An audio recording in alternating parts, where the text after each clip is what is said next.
Dimanche 1er mai.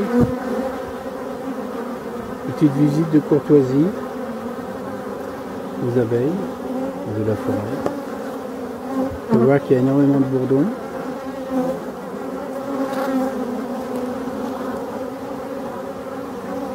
Il y a des abeilles remplies de pollen, de nectar.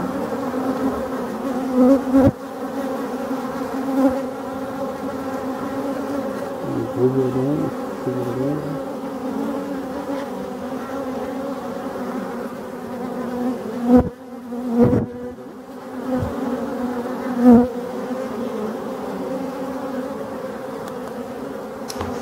Donc bah, les abeilles de la forêt, ah, on voit qu'elles sortent une nappe de bourdon là. Ici.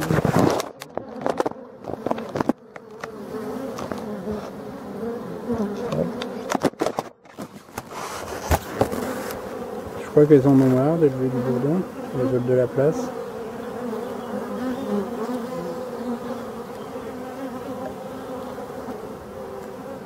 Donc là une mielée, je vais aller filmer tout à l'heure, qui commence. On va aller voir. Donc il y a un verger au-dessus, un verger de bonne taille déjà. Et je vais aller filmer, voir où en sont les pommiers. Donc à vol d'abeille, le verger est environ à 300 mètres derrière la forêt. Donc on peut voir que là, voilà, elles sont contentes, elles ont la nourriture, elles ont l'eau, elles ont la chaleur, elles ont tout. Donc dimanche 1er mai, le mois de mai pour moi c'est le mois des abeilles.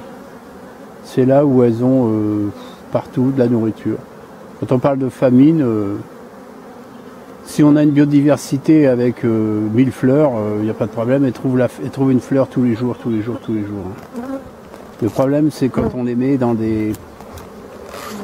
Voilà, on peut voir.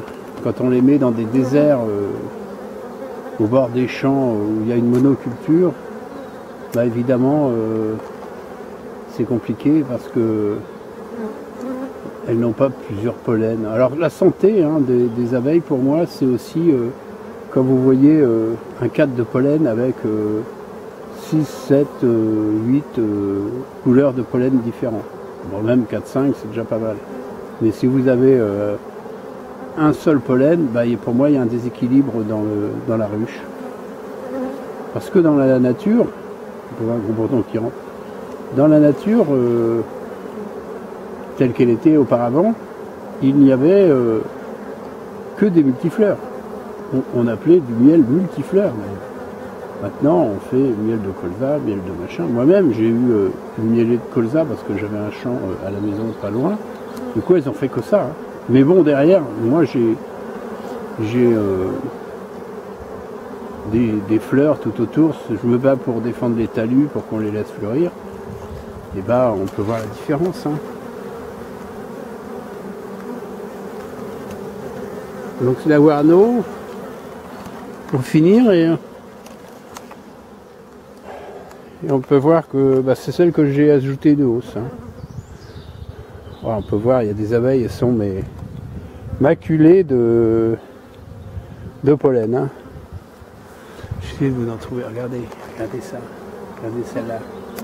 J'espère qu'on va la voir. Elle a des pelotes orange et elle est couverte de jaune.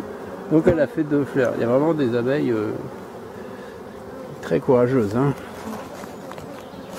J'en vois une dans l'herbe là. Elle est tellement lourde qu'elle n'arrive pas à revenir. On va la laisser revenir.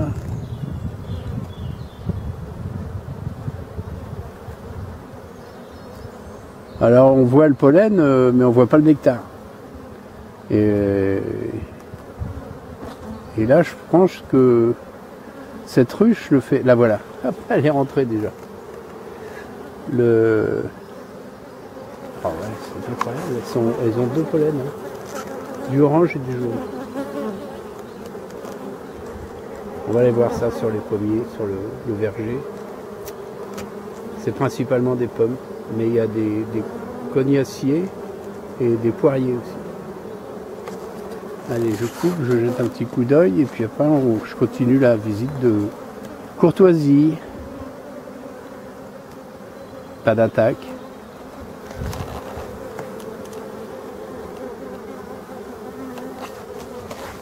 On peut voir sur mon bras là.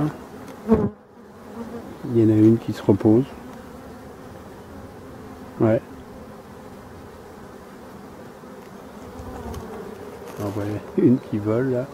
Hop, j'ai essayé de la... C'est pas facile. Elles sont, mais alors, gorgées de pollen. Je vais quand même regarder là. Ouais, regardez là. Allez, regarde 2 minutes.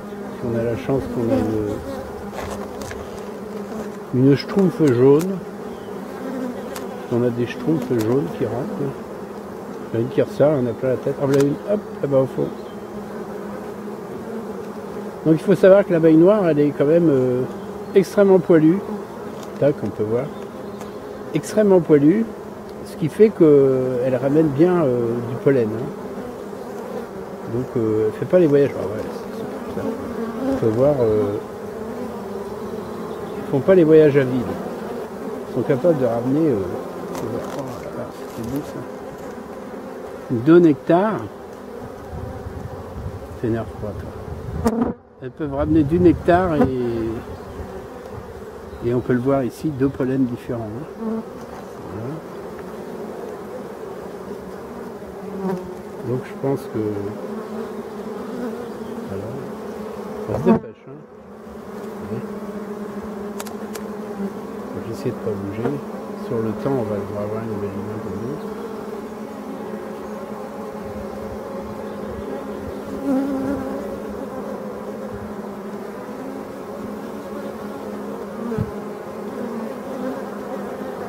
Ça me rappelle.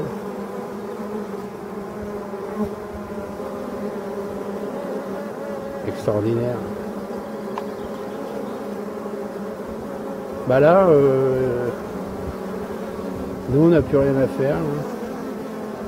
Enfin moi, en tant qu'apiculteur, j'ai restauré du mieux que j'ai pu.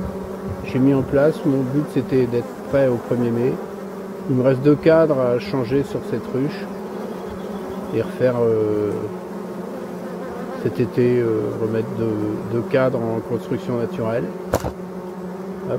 Et ce sera tout pour aujourd'hui. Donc je vais continuer à essayer de diviser ces ruches-là. Alors c'est pas pour vendre, hein, je vous rassure, parce qu'il y en a qui me demandent des reines, des ceci. Moi je suis pas dans cette optique-là. Je vais essayer de les multiplier sur zone. Et je pense que 2 ruches c'était juste, hein, ça peut s'écrouler 2 ruches en même temps pour une cause virus ou je sais pas quoi.